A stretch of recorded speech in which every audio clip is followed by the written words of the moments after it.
Deer পাপা, আজ father's day, তাই তোমার ছোট্ট রিভান তোমায় কিছু বলতে চায়। যেহেতু আমি খুবই ছোট্ট, কিছু বলতে পারবো না, কথা বলতে জানি না, তাই মাম্মাকে দায়িত্ব দিলাম তোমায় কিছু বলার জন্য।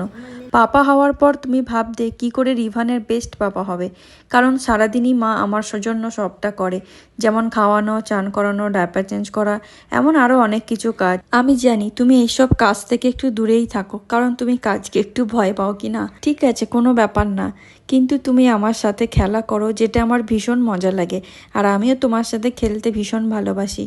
আর দিনের শেষে গিয়ে রাত্রিবেলা তুমি আমাকে ঘুম পাড়াও, ব্যাস। এই দু একটা কাজেই তুমি আমার কাছে কিন্তু বেস্ট হয়ে উঠেছো। তোমায় আর কিছু করতে হবে না, শুধু আমাদের সাথে থাকো, পাশে থাকো, যাতে আমরা একটা হ্যাপি ফ্যামিলি হয়ে এভাবে হাসি খুশিতে জীবন কাটাতে পারি। এইভাবে দিনগুলো কাটাতে কাটাতে দেখবে একদিন আমিও তোমাদের মতো বেস্ট হয়ে যাব, বেস্ট সন রিভান। তখন দেখবে তোমাদের কত আনন্দ হবে, আর আমারও ভীষণ আনন্দ হবে। বেস্ট পাপা হতে গেলে আর কি কি লাগে আমি জানি না, তবে তুমি আমার কাছে এভাবেই বেস্ট।